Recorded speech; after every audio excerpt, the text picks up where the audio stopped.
Welcome back, everybody. This is The Social Age. I'm your host, Adrian Saya. And on today's episode, we got Otto in the building. Thank you, man. Appreciate it. Yeah, of course, man. So, we met through our mutual friend, Santi.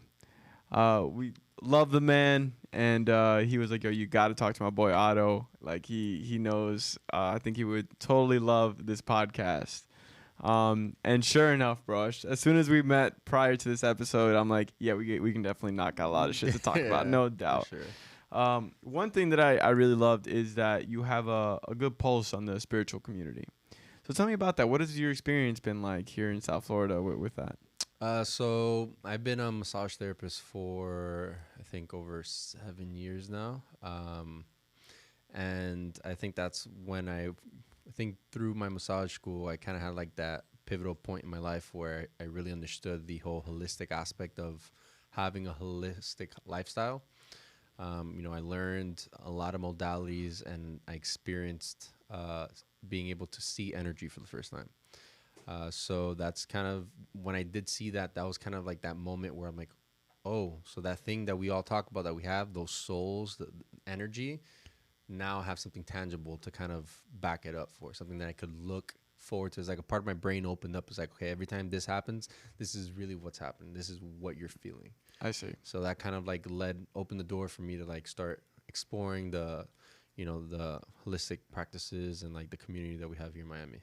Adrian, I hate to interject, but I need you to have a couple of questions about that. I do, actually. Like, what does it look like, for example? Yeah.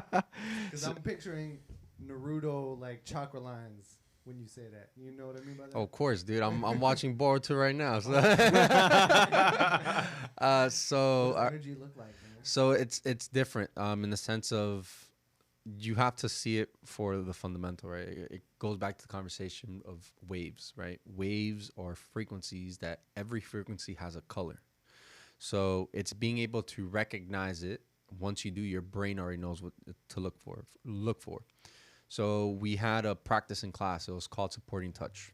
And it was basically you have a client on the table laying down and you hold their head and you kind of guide them through a guided meditation to focus on their inner flame.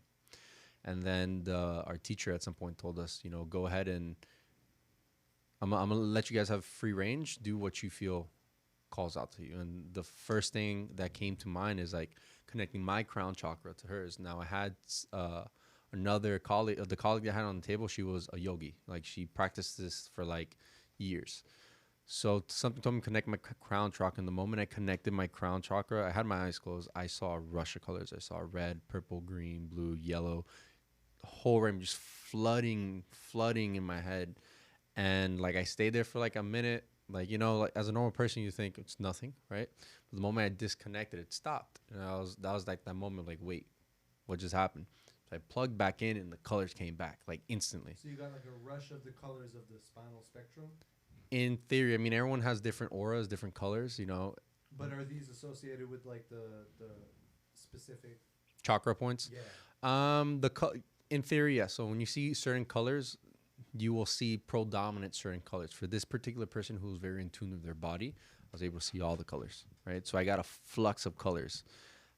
At the end of the practice, we as a therapist, the whole point of that practice was to experience, not to communicate, and then have the person on the table express what they experienced before we speak.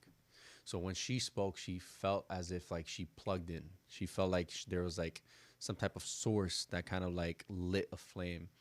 So I didn't say, and then at the end, I expressed to her what I experienced, which just goes hand in hand, like I saw the rush of color. So from that moment forward, I had something tangible to look into or look forward to when I am with my clients. So I have a particular modality called craniosacral therapy. Craniosacral therapy. Cranial, yeah. Okay. So craniosacral therapy is basically a modality that's useful for people who have stress, depression, insomnia, PTSD, that have a certain Down syndrome as well. But basically, you have three pulses in your body. You have your respiratory, your cardiac, and then your cerebral spinal fluid, right? So your cerebral spinal fluid's job is to make sure that fluid goes up and down your spinal cord, and it makes sure that it's kind of rinsing the cord, make sure it runs effectively. Now, when you get into a car accident, what happens? You have a force coming in one direction, and it deviates the path of that flow. That's why you have people who get PTSD after a car accident, and they are traumatized for some time period before they could get back in the car and start driving. So your natural flow goes down and up. It's a 10-second flow that goes from the bottom of your sacrum all the way up to your brain. Depending on what you do for a living, you know, if you're a high stress environment, things of that nature, you could actually lock the facets in your skull. So facets are joints of in between each bone, right? So our brain has different joints. And when you lock those facets, you're not allowing that fluid to fill your skull to give your brain, you know, air in a sense to relax. So when you do craniosacral therapy, your goal is to try to open up the foramen magnum, which is the big hole under your skull, and to allow fluid to come up. And then the second step is to start manipulating the facets to allow expansion. So you start loosening them up. Within this process, you could enter REM sleep. The session is normally from 30 to 45 minutes long. Now, within this time frame, within the first 5 minutes, depending on who you are, depending on the environment you're in every day, you could knock out within the first 5 minutes or knock out within the last 5 minutes, 45-minute session, 40 minutes in. But when you do, once you come out of it, you feel like you had a 4 or 5 hour nap. Like you feel energized, because when your body enters REM sleep, its job is to go down all your systems, check what needs to be resetted, what needs time to heal. So you'll have a lot of clients who will start twitching their arms, and they're not aware of this. I can see this. Their arms will start twitching, their eyes will start moving back and forth. It's the body's way of kind of hitting that hard reset of like everything needs to be flushed out, right? It's a tune-up, exactly. So within this practice, I have basically your power bank in my hand. You're the most powerful, energetic thing in your body in my hands. My hands are like antennas. When I went to massage school, I had a teacher called Sandy, and she was a much elder woman. She was, I think, in her mid-70s. She never expressed to us her age, but she was like mid-70s. Like, the first thing in class she did was get naked. She's like, get used to it. You're going to be around naked bodies your whole career, right? So this is the type of energy she had. She was super cool, and she'll walk around, and I remember she put her hand on me, and she told me, you're Conductor. She didn't say anything to that. She just said that, and she walked away. In the beginning, I'm like, okay, I know what a conductor is. I don't know how it pertains to me. You ever read Eric Pearl? No. So, at the end of graduation, I understood it. I went up to him like, you remember when you told me this? Or actually the other way, she came to me. She's like, you remember when I told you this, that you're a conductor? I'm like, I get it. She said, what do you get? I'm capable of not only receiving, but amplifying messages. It's all in us differently. For me, that I'm a grounded person, it's very easy for me to tune into people, and like a tree, you go out, you grow up, and send it out. So when I have clients in my hand, I would have moments where I'm so in tuned, because you got to realize when you massage someone, is such an intimate moment, especially when you have a stranger on the table. You have to make them feel comfortable within the first 5 minutes. And the only other time that they're touched when they're naked is when they're having a very sacred session with their partner, right? So it's like an honor. It's like having an energetic ballot with this person energetically, right? I have to be able to connect and flow with them so that they feel at peace, that they feel like they could relax. And within this ballot, I could get messages and I get images. So when you think of a memory, right, it's either first person is this, third person is above, right? Yep. So when you think of a memory, most of the times you think about it as from first person, right? But when you get a third person image, for me in that scenario, out of body, I started realizing, like, this is weird. Like, when I think of memories, I don't think of for third person. And then over time, I started getting these thoughts and images, and at some point I would tell my clients, like, yo, by any chance does this ring a bell? I have a lawyer who I do craniosacral therapy every other week, and there was a moment where I'm like, I got an image of a woman in a red dress in Thailand. Does that make? He's like, dude, like, last night I met a woman who was in a red dress, and we were talking about Thailand. So, like, again, no information told me about this, but this was something I picked up on. It's a nonverbal language. Now, we got to realize that our first language is not verbal, it's touch. When you get a child, you give it nurture. You have a child and a mother, unspoken language, right? The child's hungry, the mom instantly knows. Not because it's crying, but it could be either because she's lactating or whatever it may be, but there is an unspoken connection, right? That is something that we've kind of lost touch over time because we're dependent on communication through sounds, right? So being able to tune into that way of communicating, I've been able to understand messages and be able to translate and then get confirmation from the people I'm holding. Like, yeah, dude, that was like the first time that I realized that I'm capable of things, right? People are like, oh yeah, I could feel energy or see auras. Like, to an extent, I strongly believe it. Like, even people who see spirits and energies, like, we're very powerful beings. Like, you got to realize we use a small percentage of our brain. And yet there's a lot of things that we experience that we kind of, like dreams. Does anyone know what the hell a dream is? Like, why do we dream, right?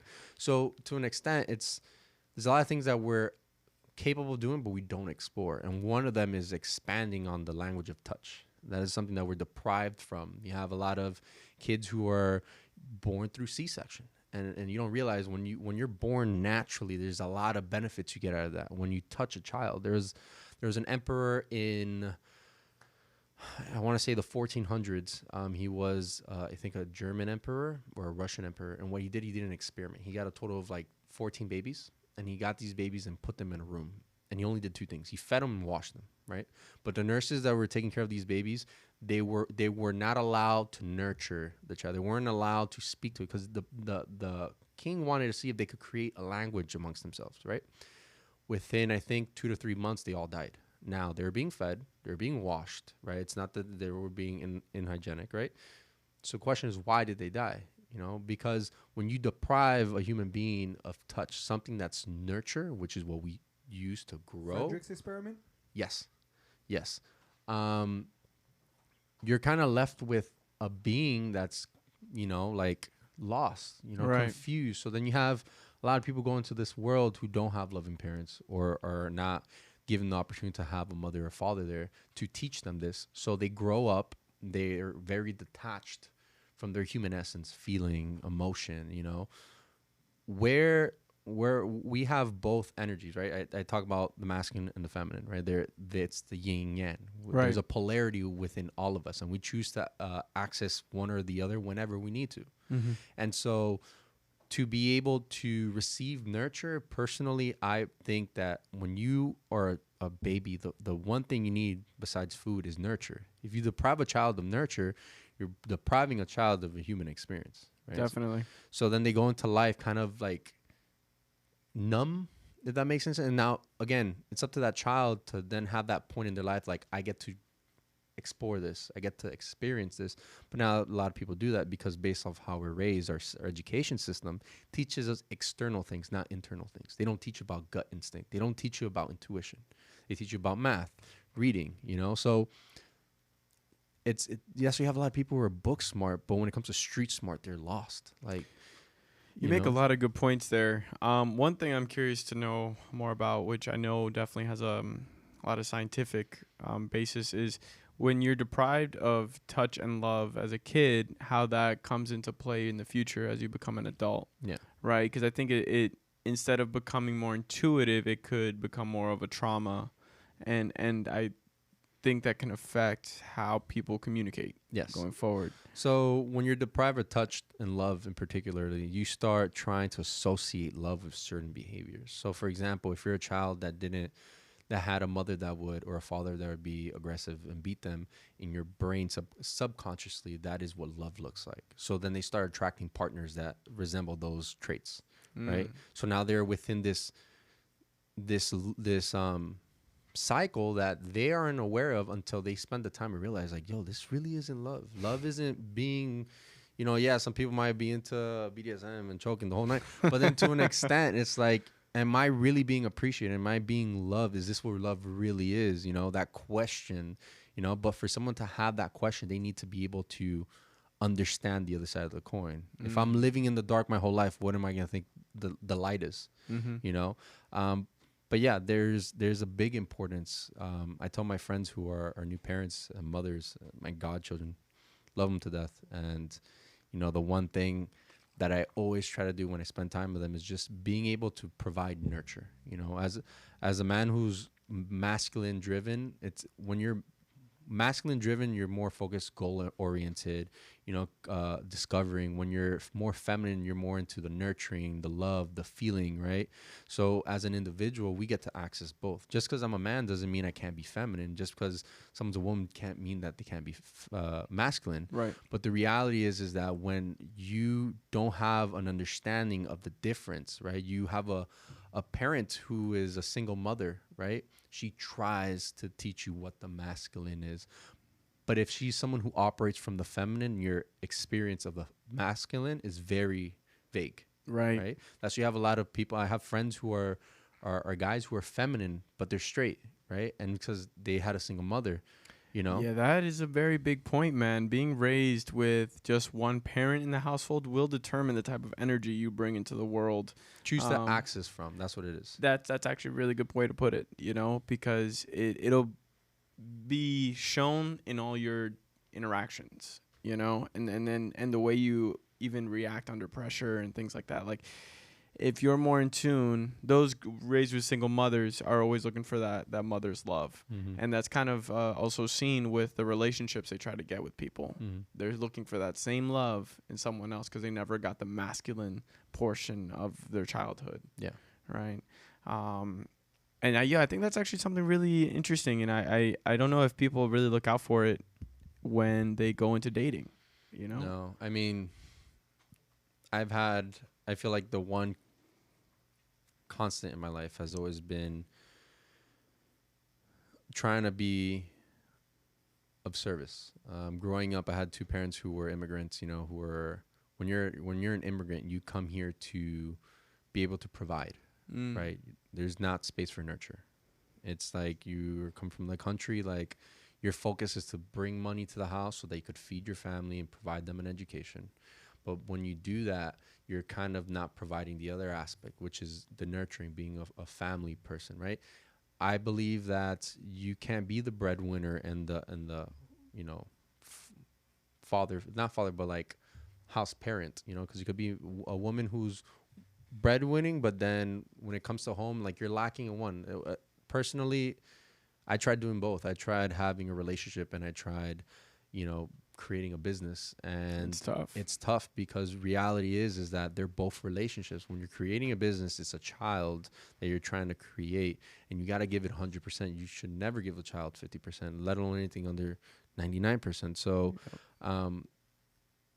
within that relationship that I was in, I was able to be in vulnerable situations, be uncomfortable with how I was showing up in relationships. Like there was a lot of things I used to, look at as like it was okay to do, or, it was excusable. But when you really think about it, whether it's a romantic relationship or a business relationship, everything is a relationship. So how you have your inner relationship with yourself leaks out. So if I'm choosing to have a shortcut on your response to someone, is because I do the same thing to myself. I'm not choosing the direct route. I'm not giving myself the open, honest truth, and I'm not going to be able to give that to my partner. I can't give someone something that I don't give myself. Yeah, that's a very good point.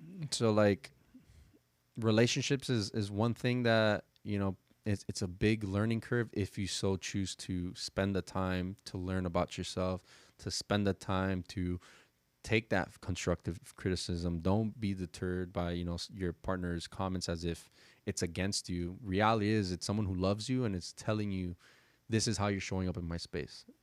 Are you going to ignore it, continue? Are you going to reflect? Are you going to choose to, take what I got, process it, come back to me with a response, or are you just going to ignore it, So it's... I think to touch on what you just said, in order to be very good at something like that, you have to have a lot of emotional intelligence. Yes. And I think one thing that definitely helps is understanding energy. Kind of going back to the original point that you made about seeing color and feeling aura, right? And one question I really have for you is, how do you feel that you became more in tune with that emotional intelligence and understanding energy for what it is, right? Because I feel like it doesn't come easy. It usually comes as an epiphany. Yeah. I feel like my epiphany was at a very young age as a child, being labeled as the disruptive kid, the one who was always, acting up in class. It really wasn't that I was acting up in class. I was getting my work done, it's just I had a different learning curve than everyone else. I was going about doing things differently. I would have to listen to music to focus, I think there was a certain point where I was always being written up. I was always getting going to SCSI, for really dumb things. And I found myself always kind of having to find a reason to explain as to why I did it, even when I didn't feel like it was wrong. It's like I have to cover my bases because an adult is going to ask me, and I need to make sure that nothing bad happens to me. So fight or flight kicks in. And then when fight or flight kicks in, nothing else really matters. And so growing up like that and then entering, my teens, I was able to really reflect on how I'm really in control on the outcome of things. So if I'm able to enter fight or flight, then I'm also able to enter into a mindset of I can go about doing this correctly. And to be able to do that, you have to be, mindful of those different circumstances. Like I went from being a disruptive child to then just being in school, being a normal kid in their standards, right? So whenever I would see someone else in that same predicament, instead of me seeing them as an outsider, I could sympathize. I see. Right? Like we started off talking about Naruto, right? Like look at Naruto being an outsider. In reality, he just wanted to be seen. He wanted to help. He wanted to be, acknowledged. And I feel like every child is like that. Every child wants to be feel loved, Right. So to be able to be in that space, grow up, have that sense of understanding, being that person, not being an adult, I apply it to everybody. We're all humans. We're all children. We're seeing our parents, but they're still children growing up. They're learning every day. Yeah. So to be able to sit there and see it from that perspective, you're having more of an honest perspective on people, and it makes you more emotionally intelligent because you're not allowing your emotions to guide you or to drive you. You're more aware of the circumstances, so you're more honest with it. Oh, okay, they're sad. Let me just step into a place of where I could support them. I see. Not a sense of let me try to fix it, or oh, they're angry. Well, you know what? I'm gonna be angry too, But it was a hard curve, Yeah, not an easy one to achieve, and I think there's definitely levels to this, right? The superficial, and then once you start really getting into the deeper knowledge, I think energy just comes into play so strongly, and even the ability to meet someone out of the blue and immediately pick up whether or not they have something off to them, that's incredibly powerful. Yeah. Because I've had that experience myself where I've met someone, I'm like, you give off an aura that is not good. I feel it. You got some anger pent up or something. Their frequency's off. Yeah, something's off about you, man. I just can't tell you what it is, right? And then you're just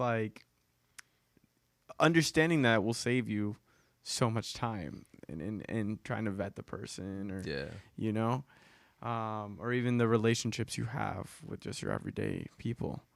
And it's amazing that you touched on these points on how to develop emotional intelligence. It really sounds like it just starts from a stepping stone of awareness. Yes. Just self-awareness, right?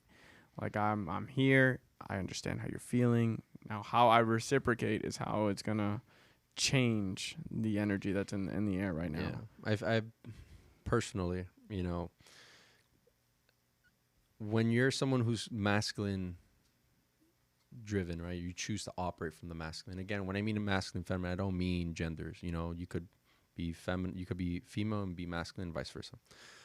When you operate from masculine, that is your come from. When you are put in the feminine, it's very easy to get confused. It's very easy to get ungrounded, right? So, for example, you got a guy and he's with his chick. Oh, he did something bad, right? And he's like, baby, I'm sorry, I love you. I'll never do it again, blah, blah, blah. And then a week later, he does the same shit, right? He means it. But the reality is he doesn't have the capabilities to operate from the feminine to be able to give you an honest answer. You know, I personally, if there's something you want to handle and it deals with emotion, you got to give me time to process. I don't operate from the feminine, so I can't respond to you right away. What do women do? Or when people operate from the feminine, they express their emotion and then they want a response in return, right? Right. But again, like being able to feel is a feminine thing. To be able to do is a masculine thing. So when you're putting an energy that is opposite from where you operate from, it's very easy to just like not have that time to process and be honest with what you're about to say or do, you know? So I see. I think it's where we get that whole saying of women are from Venus, men are from Mars. there's some facts behind all that, Yeah. you know? There's some facts behind all that. So, tell me, how do you think you get a good balance between masculine and feminine energy with men today? So I have a mentor or a coach. His name is Mike DeSanti.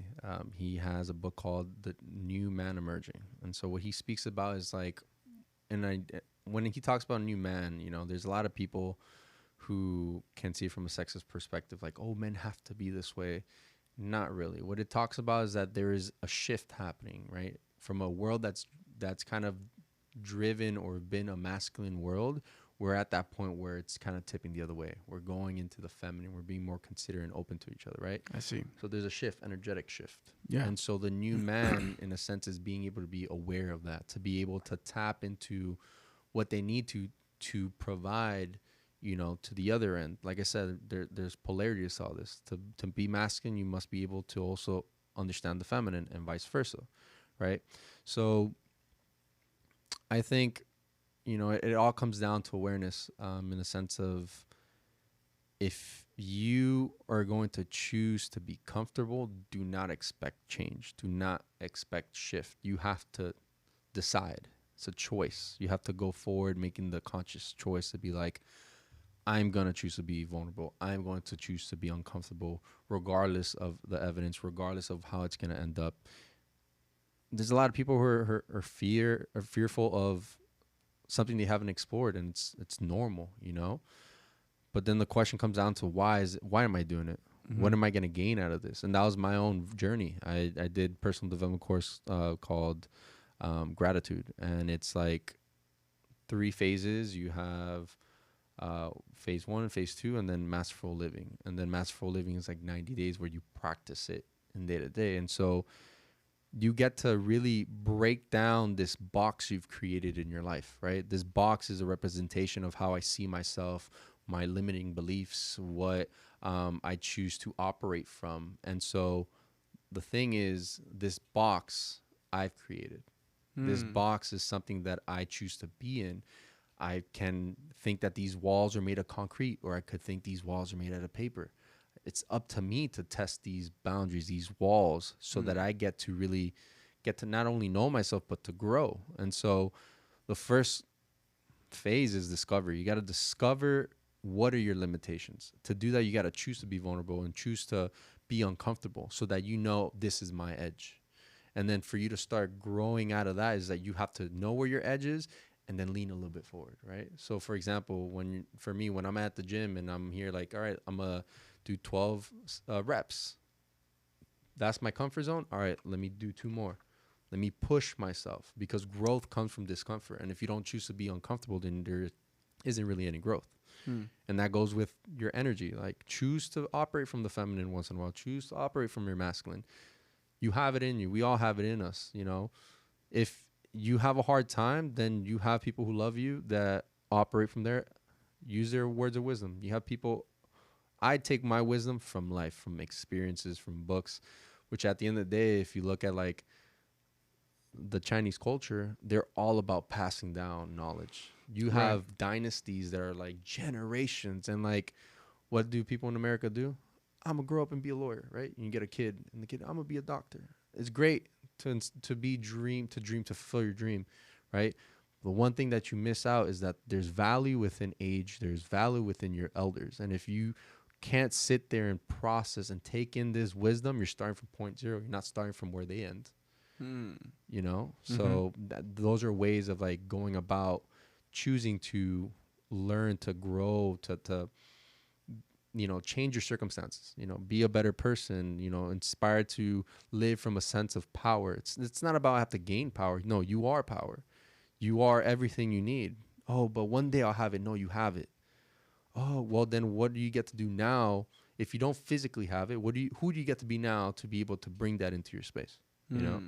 So That is very powerful in itself. I think understanding that you already have everything that it takes is just peeling back that onion to an onion. you know, to unlock that inner power. It's like Goku going Super Saiyan. He couldn't do it immediately. It took him some time, bro. He had to, you know, really power and like push through a lot of different adversity, and then ultimately get to where you want to be. Willpower. Exactly. Willpower. Accomplish that willpower. It's a lot easier said than done. It is.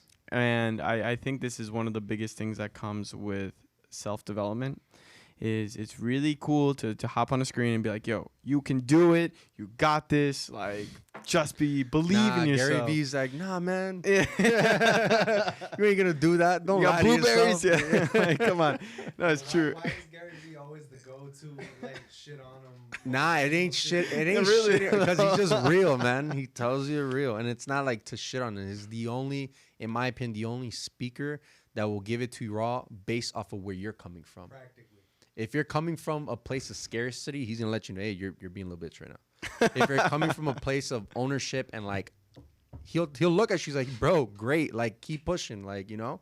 So one thing I admire, and I don't watch any Gary V things, but what I admire about him the most is his sense of being very honest with every situation that's presented in front of him, and I feel like that is very hard trait to come across, you know, for oneself. For me, it's again, I spend money and time into this practice, and even now I'm human. I have moments where I don't know, I'm confused. Like, do I doubt myself? Do I take other people into consideration? But then the real work is like commit to what you said you're gonna do. Don't go back on your word, because if you go back on your word and you start trusting someone, right? Let's say you tell me, yo, you should go buy that boat. I'm gonna be like, sure, I'll go buy it. I go buy it, and if it's a fail, now I'm going to associate that failure with you. You're the reason why I failed, right? Yeah. But if it succeeds, same thing. I'm going to be like, well, his advice, your advice, was what allowed me to succeed, so now I'm going to take other people's advice into consider. It's going to help me succeed. What are you building there? You're building a disconnect from your own intuition, from your own trust. If you fail and it's a choice you made, now that's a learning curve. I learned. Now I get to move on. People don't do that nowadays because we have... It's a mindset shift. It is. It's a mindset. It's being able to be real with your circumstances and be real with who you are and what you got. Not basing it off of any materialistic things or things that are outside of you, you know? Definitely. And, you know, you mentioned like Gary Vee, who can be seen as an amazing coach for some people and being motivational. Personally, I've found that the best coaches come from ones that help you understand the problem yourself without giving you the answer. Facts. Right? So, like, once they give you the answer, then you're like, oh, I'm just going to do this. And if it fails, like you said, you blame the coach. And then you're like, all right, well, he just told me was wrong. It's not that I did anything wrong, right? But when someone allows you to derive the answer yourself, then when you go take action, you're taking more responsibility for that action. You get me? It's like, well, no, I came to this conclusion myself. So what I'm believing in these choices I'm making now. Yeah. And I think that really helps with that mindset shift. If anyone here ever works with a coach, I think that's the best ones that you can encounter. Yeah. And there's a lot of value in that. Yeah. I mean, again, you could either spend the money or learn the hard way. Find the hard way, or just find people you trust. I mean, I had my own struggles. You know, one was not being honest. You know, I had a hard time growing up not being honest because it's what would save me from these situations growing up. Being the disruptive kid, I had to lie to save my ass. And that leaked into my life growing up until adulthood, where I'd enter relationships and I wouldn't be honest with how I feel, or I wouldn't be honest with the situation. So that was a lot that I had to break down and like really choose to like be real with myself. That and again, like who cares if I right? Who cares? Like it's only I only know. No, yeah, but since I only know, how many times am I gonna lie to myself? Like reality is this is my reality. You have your own reality. So if I am the author to my reality, then why am I not authoring my truth? Mm-hmm. The more I author my truth, the more I'm going to see it in my space. The more I author the lies, the more I'm going to see it in my space, you know? Was there any particular tools that you used to try to break down those barriers that you developed through that childhood experience? Yeah. I would say one was like, the first thing is awareness. You know, you got to be aware with where you're at first and foremost. And are you happy? Are you happy with what you got? Are you happy where you're at? And if you're not, that's the first step. You just did the first thing that a lot of people don't even do. You know, they're not able to be honest with the situation and they choose to believe something else. Once you have awareness, now it's take action. You have to decide. It's a decision. Everything in your life has made a decision. You have people who have a drunk father, right? There's a story, I think it was maybe Gary Vee too, but he was talking about there was these two kids, right? Same family. A father was a drunk. One ended up being a drunk, and the other one was not a drunk, right? Both had the same situation. However, one chose to blame his life off of his father. Oh, I'm a drunk because my father's a drunk. And then the other one was like, my father's drunk. I'm going to choose not to be a drunk. So it comes down, you decide. I decide. I decide when I want to go forward with. I decide when I shift, you know, which goes back to don't go back on your word. You know, it's hard. Like, bro, like life is gonna life. You can't life. Life's gonna life you. Like, you can't tell life, yo, stop. No, I'm gonna continue, right? So the reality is you have to take the time and make the decision to create your space, right? You have to create your space. You can't plant a cactus in Antarctica, right? You could try, you could put in hours. You're going to plant 100, 200. I'm going to wait till the summer. No, well, Antarctica summer ain't something that a cactus grow in, right? So the conversation is there. You got to create the context for your content, right? The context is what we have around. The content is who you are. If I'm choosing to be someone who's dishonest, if I'm choosing someone to be messy, disorganized, I'm going to get a lot of that in my space. The moment I shift, you're going to see your space does that. 2021, I made a year of sobriety, not because I have an addiction, not because I have a hard time, but to me, living in Miami, where you're surrounded by substances, drinking, smoking, whatever drugs it is, right? It's accessible. Because it's accessible, you'll go out to, hey, you want to take a hit? Yeah, I'll take a hit, right? But then I sit there and I think about, when's the last time I was like fully sober, right? And I think about like middle school. I'm like, damn, dude, that's a long time for me to be sober for a whole year. And it's like, you know what? Let me decide to be sober for a year. So what did I do? I did the most hardest thing. Willpower is the one thing that's going to help you break these things. If you have the willpower to go forward against all odds because you create your own boundaries and actually persevere, you will get what you want. I did a fasting for 72 hours, only water. There's a lot of health benefits, but the most impactful thing of fasting for 72 hours is the mental breakdown that you have, the mental argument you have with your subconscious. I tell my clients all the time, you have two people. You have your conscious and your subconscious. Your subconscious is the one that's driving you home while you're on the phone talking and you're like, how the hell did I get here, right? And the one who's talking on the phone, you're the conscious, right? So your brain's already pathed in a certain way to do things. It's your job to get that guy out of the driver's seat, put in the passenger, and you drive.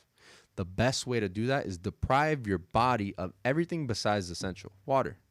So by 24 to 40 hours, you're already like, go eat. Stop eating. Your fridge is right there. You got food. It's like, no, eat. No. That's it. You're already fighting your inner self, the one that's keeping you in your box. Once you pass those 40 hours, you enter like this blissful moment. Like time slows down. You feel more present. Like once you're able to conquer that power, that inner power, the power that you are, you can go forward with that power and do what you are purposed to do. You know, I truly believe that we all have a purpose, whether it's to share our gifts, whether it's to create things. But if you don't choose to go forward, to have the power, bring your power out to share with everybody, then you're only suppressing your gift. You are a gift to this planet. You get to share it. Don't allow your circumstances, don't allow your boundaries to hold you back. you know? Yeah, definitely. I think it's real interesting how you put fasting into how you explained it there. Like, it allows you to strip down your body just to your conscious, where it's going to be the argument between you and yourself. You and your ego. Yeah, and then who wins is ultimately up to you to decide. I've never really looked at fasting in that manner, and I that actually makes quite a lot of sense. Stripping it down to the bare, and almost training yourself to overcome your ego. Yeah. From a raw perspective, without drugs. Exactly. I know a lot of people have used psychedelics as a means to tackle their ego, and although it works great, having a sober one seems pretty powerful in itself as well. Yeah, I mean, to be fair, I mean, psychedelics led me to fasting, so I've done 72-hour fasts, which have done things like that for me, but only after getting to a point of clarity off like a dose of shrooms. Yeah, you could only open your eyes, so your third eye so far until Yeah. you become blinded. I Yeah. tell that everyone, like, do what you gotta do. If you feel like you need a spiritual awakening and you feel like your only facet to get there is through psychedelics, by all means, but don't depend on the experience to bring you enlightenment. Allow that experience to bring you awareness to enlightenment, and then access it by choice. Choose to be like, this is what it is. This is what it feels like. Remember that feeling. So when you're in a moment of feeling deprived or disconnected, tap into it. And so for me, I got to a point where I'm like, I don't feel the awakening anymore. This just feels like science. Like, I love science. So to me, like, I would just see the processes my body would go through. And at the end, I'm like, why did I fucking do this? Right? So then it just led me to my own spiritual awakening, and as well as my personal awakening of, like, I get to take control. Like, you could depend on things for so long until you realize that they don't work anymore, and then you're going to look for the next high or the next step, but it's always external. It's never internal. We're not taught that at a young age. It's up to us to do that, to spend the time to learn what we got, who we are inside. For me, it was like going to massage school and learning what the human body is. Like, simple. What are you made of? Where's my kidneys? Where's my heart? Where's all this? Because when you start learning about what a body is, what a human is, you start associating it to this. And then the more awareness you become with your body, the more in tune you are. And then you see things more like, I got power to do this. I'll do the fasting of, like, if I need a tissue in my body to rejuvenate, let me fast for 72 hours and allow my body to create T cells. Did you know your body could create T cells? It could restore damaged tissues. These are things that are within our DNA. They're primitive programs that allowed us to survive to this point. But when you live in a society where you have abundance of food, abundance of water, these programs shut off. And the only way to activate them is to deprive your body of whatever you give them. You have certain proteins, and I forget which one it is, but you have your ATP cells, and then you have your mTOR cells, proteins. ATP proteins or mTOR proteins. Each protein has a different property. I know one of them, their job is to multiply your cells, right? Copy, multiply. The other protein's job is to grab the protein and the cell and grab what's not working, take it out, create a new one, and replicate that. But that only happens when you're depriving your body of food, right? You bring your body to a state of neutrality, which is where your body only produces enough insulin for you to survive, right? Again, I wouldn't recommend anyone to fast unless you've already consulted a doctor or you feel like you maintain your body well enough for so long that you know your body. But you hit this plateau of insulin where you don't have a lot of energy or a little, just enough. But at that point is where your body starts, dude, we're survival, bro. We ain't got no food. At 12 ain't looking like lunch anymore. It's looking like water o'clock. So now it starts just making sure that your systems are operating effectively, is working efficiently. And then within this process is where you start basically healing your body, So it's like a forced reset. Exactly. And ATP, for the record, is the former one, where it's basically the protein that clouds up as opposed to replacing. Yes. Thank you for that clarity. Just because I did a lot of research after going through my own, fasting. Yeah. Exactly. I needed to understand why I was able to think so much better than I had in years. Yes. And it's crazy how just fasting. But like, I personally have hard time focusing. If I don't have music, I have a hard time focusing. But it comes down to your body chemistry. What's off? What are you producing? What's not being processed? Like, I'll have days when my lower back hurts and it's my kidneys, or I could feel my kidneys, and it's like, yo, I need to drink water. People's like, how do you could feel your kidneys? I'm like, well, because I spent enough time in here, so I know where things are, you know. But yeah, like there's a lot of ways to go about using your body. Like, bro, like we're energetic beings, and on top of that, we have vessels that we get to take care of. And if we don't take advantage of that, then we're dependent. You know, who wants to be dependent on anything, on anyone? You know, That's true. That is very true. So how do you feel this has improved how you meet new people or build relationships, this understanding of your own body? well, I think it comes down to, if I'm able to utilize my body to the max, then I'm able to feel more. I'm able to reciprocate more. Like I said, like I'm a conductor. Like Yeah. I carry copper in my pocket, you know, like, because I can take in and I could take in and put out. So if I could meet someone just by shaking their hand, I could feel their energy just by like getting to know them, spending time, because this can go so far, you know. Right. So I've weeded out a lot of people, you know, in my life, just based off of the practice that I did within this last year, you know, being able to have control of my body, being able to make decisions I want, not allow my circumstances to make my choices.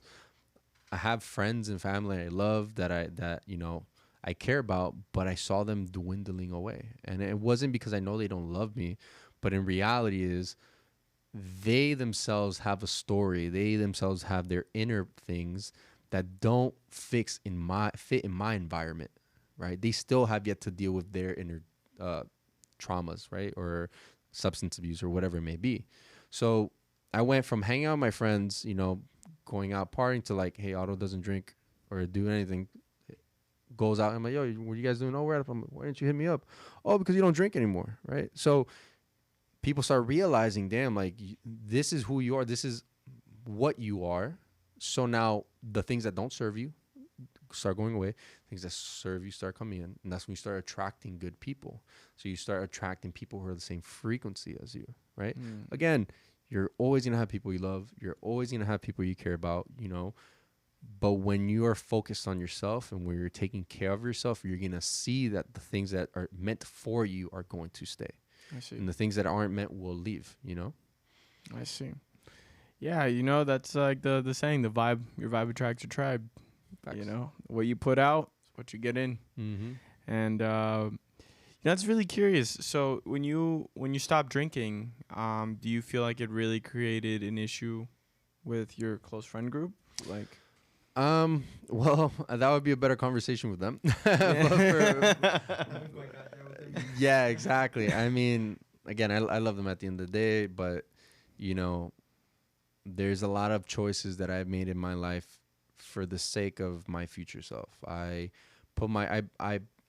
look forward to the day I have kids. Like, I'll have moments where I'll sit there and I'll think about them. Like, I'm in the backyard watching them play in the grass, and like I'll tear up, because it's like, that is what I live for. That I know that I have a purpose for them, so I get to create my purpose prior, or to facilitate my purpose, so that when they're here, I'm ready for them. And so being able to go forward doing things that are uncomfortable, eliminating things that don't serve me, are for a reason. And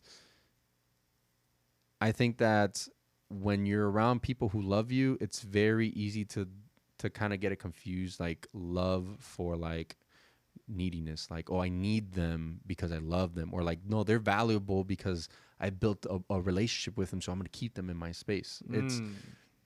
It's not about who they were to you. It's not about what they provided to you, because that will always be honored. It's what they're providing for you right now. right. And if you're filling out your boxes and they don't fill out those boxes, it's okay for you to create space, you know, because again, I strongly believe that everybody has the same path in life. It's just they will experience it in different extremes at different points in their life. Mm-hmm. So if I'm going through my process now, it's just a matter of time where they do the same, Mm-hmm. and I'll be here waiting for them. Mm-hmm. But then when you enter relationships where you intertwine energy, where you're having, sex with somebody, it's much harder in that field, because now you're giving your energy to someone, you're picking up their energy, and now you have to cut that bond when it's not serving you. Mm-hmm. So people tend to stay in comfort. They stay in the relationship because it provides them financial support. It provides them emotional support. And in the cost of what? Your own happiness, your own, fulfillment, your own development, right? So to basically simplify the whole concept of like within my process and the things I've gained and the things I've lost, it's me accepting and realizing that I love myself more than, or I get to love myself more than I love these external things. I see. I see. And, you mentioned something very valuable there. The idea that it's okay to create space with others who aren't quite serving you at this time, because you're going through a process that they will go through at some point in their time. But it's just you're not serving one another by continuously either being in a platonic relationship or a romantic one, and then just allowing that space to exist. And then in the future, you may come again together and be anew. Yeah. And that could actually lead to a stronger bond. Yes. It is difficult. I've experienced it myself with even those who I felt were very close friends, having to be like, listen, this is actually becoming more toxic than it is beneficial. And I believe that it is more growth to be had if we were to be our own separate ways. And perhaps if fate were to have us come back together, we would be in an even better place than we are today. But it takes a lot of self-awareness to even admit that. Yeah, I've growing up would always choose the harder route than the easier route, even in relationships. I would choose to stick and always be the last one to leave in a relationship. I would choose to go through the emotional abuse, through the, inconsistency. Again, we're all human. I feel like in a relationship, both people are accountable for how the relationship ends. But I used to find myself excessively choose to be there. I learned a lot, which is why I'm able to be where I am today, because of those experiences, because of those relationships. But to a point, it goes back to like opening up your third eye. You can see so much until you're just stuck. You have to make that choice. So if you're someone who is in a volatile relationship, realize, all right, how many times have I been in this situation? Is this my first time? Is this my 10th time? Why do I keep on coming here? What am I not learning here? Am I choosing to ignore me, or am I choosing to ignore something about the other person? Again, it comes down to being aware, being honest with yourself. I find so much value in journaling and even vlogging, because back in the day when we didn't have any internet or anything, all the greats, fucking Albert Einstein and what's it called, aristocrat? What's his name? Aristocrats? Yeah, the aristocrats. They would all write everything down, everything that they've experienced. Aristotle there? Aristotle, there you go. That aristocrat. Aristocrats. Yeah, thank you. They would write everything down because it's their way of processing everything. So then when they go back and reflect, they could see, this is what I learned. We're capable of holding so much information at one time, right? So if you could go back and reflect, what you've experienced, and now how to go forward with it. But if you don't have that mental journal or that physical journal, you're in a loop. In the same thing, different day, you're doing the same thing, and you're seeing everyone else advance. You see your friends, being successful, but yet you're in the same cycle. You have nothing going for you. You're, still partying. There you go. You're still partying and still like not doing anything for your life. It's like, why? Well, you're not seeing the reality of the situation. You're living this daydream that's perpetuating the cycle, right? Yeah, a lot of times a fantasy is a lot more blissful than reality. And I've seen this in mostly in relationships. I think is where I learned this the hardest. When it comes to even seduction, the idea of something is a lot sweeter than the reality for some.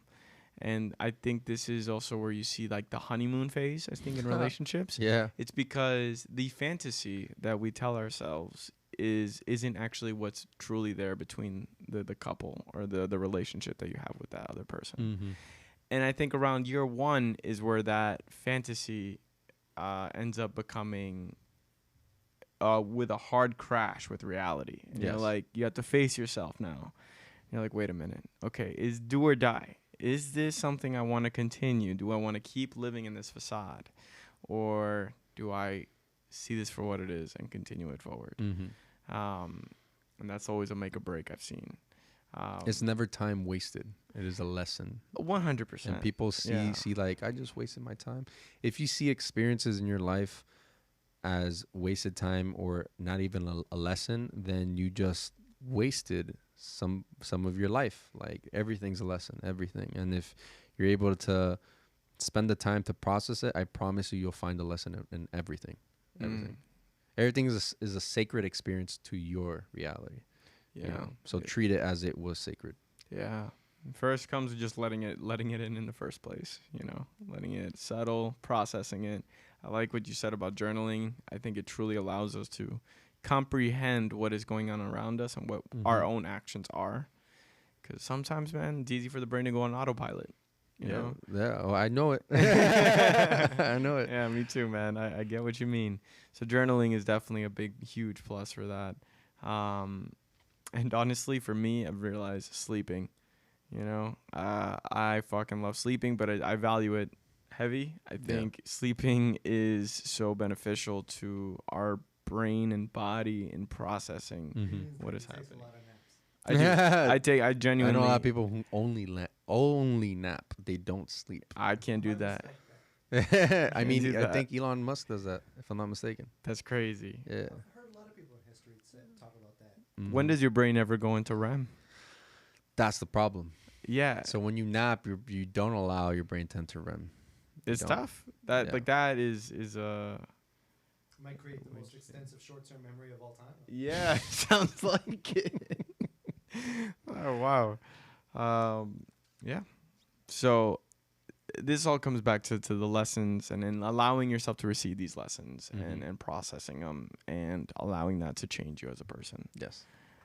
Which I think would lead to you're a greater version of yourself. Yes. You should always know that you are your greater version. You just have to acknowledge it. You know, I am what I need.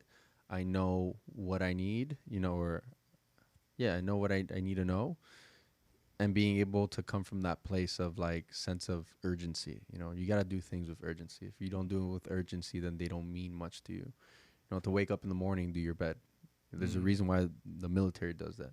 To sit down and jot down what you're going to do for the day, make a schedule for the week. Like I'm someone who's really hard at organizing. To me, I had to buy a whiteboard and a calendar so I could write down my ideas on the whiteboard and then write, you know, what I have to do on what day, because there's so much shit happening in life that if I don't keep a track or choose to go down a path that I've created, then I'm going to get lost, you know?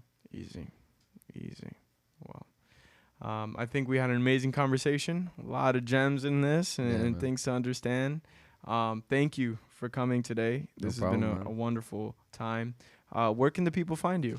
So you can find me on my IG, liveabundant_. On there, you'll see videos on my fasting. I had a couple little talks with a buddy of mine who's a nutritionist. So there's a lot of benefits that we can get from just basically sharing information, any information you got. So feel free to reach out to me if you want to talk about certain topics I touched on. I'm more than happy to, you know, help within your process. And as well, if you have any, you know, question as to books that I've read or people that I look up to, or, you know, courses that I've done, that's all available for you guys. So I appreciate you guys having me here today. Hopefully I'll see you guys again soon. And, you know, thank you. Of course, man. Thank you for coming. And thank you everyone for tuning in. This is The Social Age. And if you liked what you saw, feel free to like, comment, and subscribe. And we'll catch you on the next one. See you guys. Peace.